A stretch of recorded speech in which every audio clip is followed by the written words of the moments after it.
hay una postura que él tiene de indefección, que es que él sabe que está desamparado, que él es frágil, que él cuenta apenas con el apoyo de sus amigos, es lo único que tiene, de la gente que lo quiere, de sus seguidores.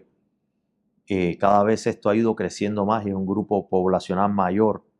Pero en el momento en que él se remite a temas religiosos, está buscando ese fundamento de la nación.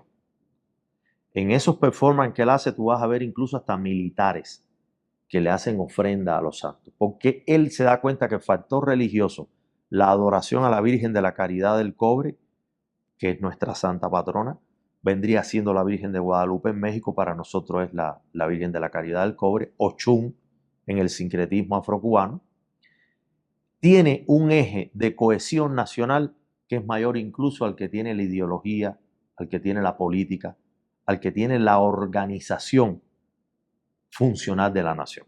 O sea, en eso todo el mundo está de acuerdo. Los de izquierda, los de centro, todos tienen la misma adoración y todos tienen la misma conectividad. Entonces, él entra por ese canal porque se da cuenta que es una manera 360 grados de hablar con todos los bandos. Asimismo hace con Babalú Ayé. Babalú Ayé es San Lázaro en el sincretismo afrocubano.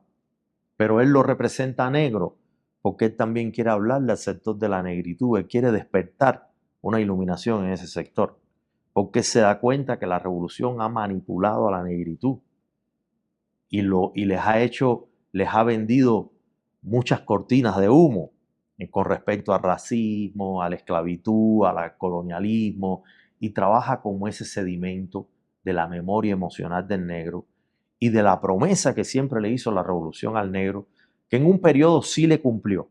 En las dos primeras décadas la revolución sí fue favorable al sector negro, dándoles oportunidades, igualdad de condiciones, acceso a la educación, a la cultura, a la profesionalización, en una serie de cosas que hay que reconocer que sucedieron. O sea, no se puede enjuiciar el proceso de 67 años de Revolución Cubana con los mismos parámetros, porque en cada década fueron sucediendo cosas distintas. Y la caída es casi en estado de ruina absoluta en estos momentos, pero también tiene un pico, tiene una algidez que es en lo que se ha quedado el imaginario internacional.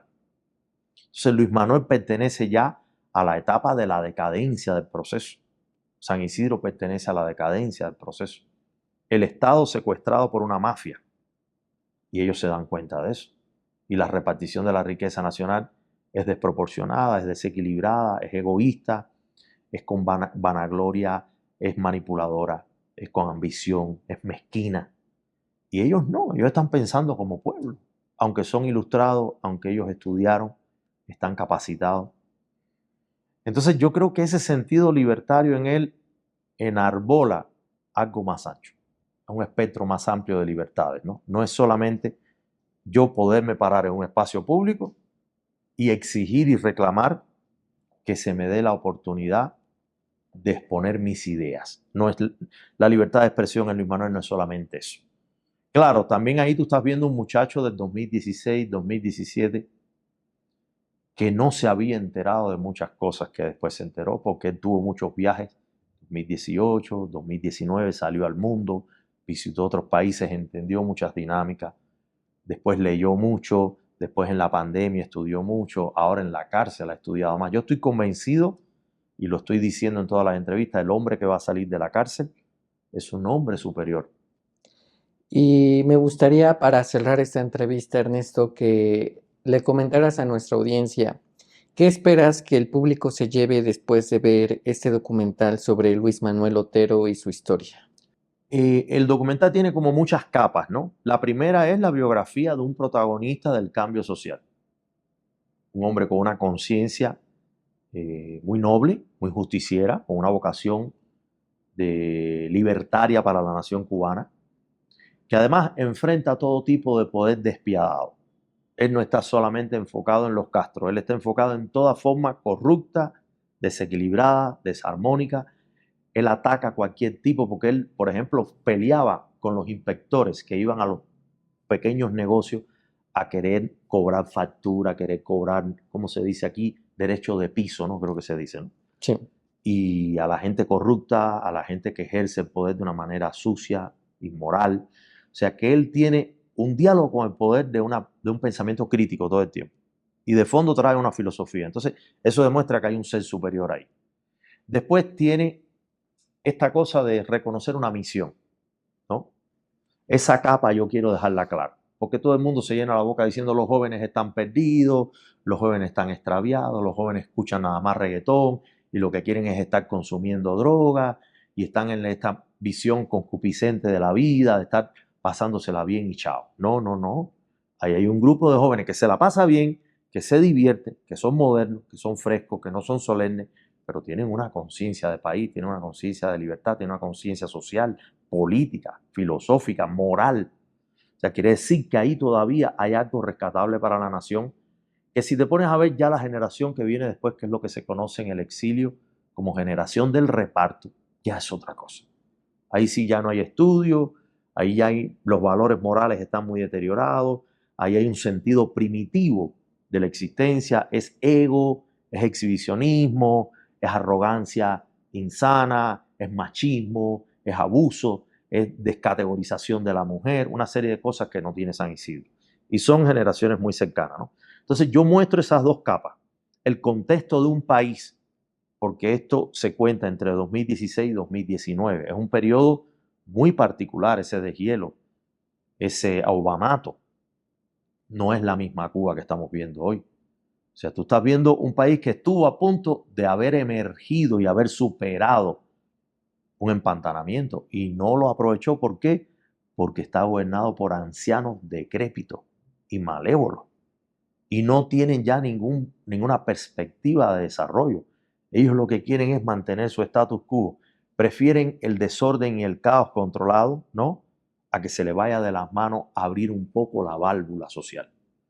Entonces, tú estás viendo en este documental la biografía de un artista, la biografía de un opositor político que termina siendo un preso, enjuiciado y juzgado injustamente con 5 argumentos que ninguno es creíble. Le meten 5 años, lo torturan, lo violentan, abusan de él. Se le han muerto más de 15 seres queridos estando dentro de la cárcel, donde no ha podido despedirse de sus familiares, ni de su madre que murió, ni de su abuela que murió. Sus hermanas se fueron al exilio. Entonces es un tipo que lo han destrozado por haber propuesto un diálogo nacional. Mira tú qué nivel de locura ese castrismo, qué omnipotencia despiadada de un poder que es militar, que tiene todas las herramientas para pisotear a la ciudadanía, contra un grupo de ingenuos artistas, porque ellos empiezan siendo hasta bastante ingenuos. Claro, crecieron, evolucionaron, se organizaron y llegaron a ser la pieza incómoda de esa dictadura.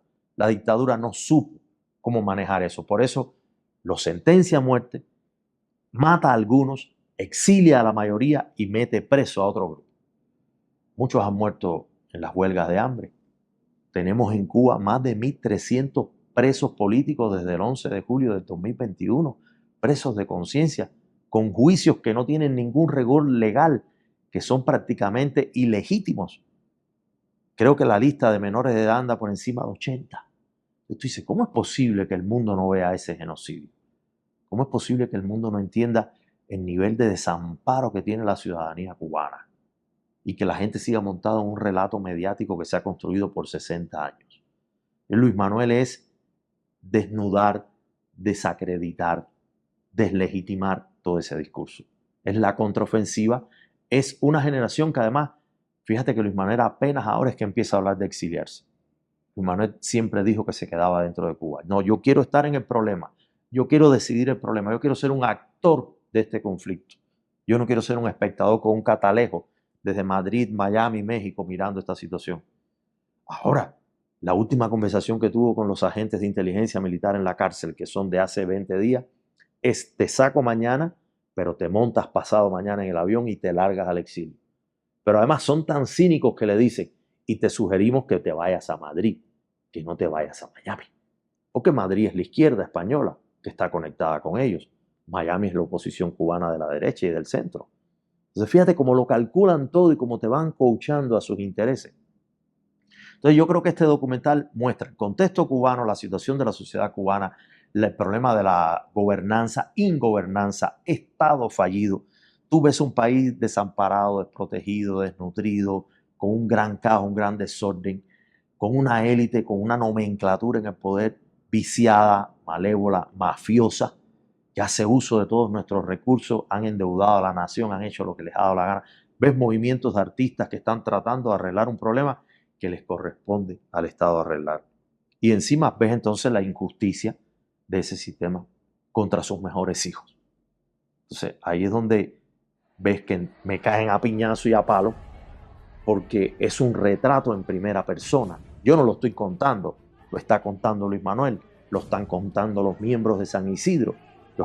Los protagonistas son los actores reales de la historia. Esto no es ficción. Y por eso es que tú ves que la embajada se preocupa, que el gobierno de La Habana se preocupa, que la inteligencia militar se preocupa, que me cierran los espacios públicos. Esto que me hicieron es una cosa totalmente stalinista. Estos son los pogroms, estos son las brigadas de choque de los nazis, esto es Stalin, esto es el método de siempre. Que además ni siquiera se hace un update para sentir vergüenza ante esa forma de ilegalidad, porque esta es una sociedad democrática, donde, como bien tú dices, a favor del derecho de expresión, yo tengo tantos derechos como él. Manifiéstense, pero manifiéstense en orden, no cayéndole a palo.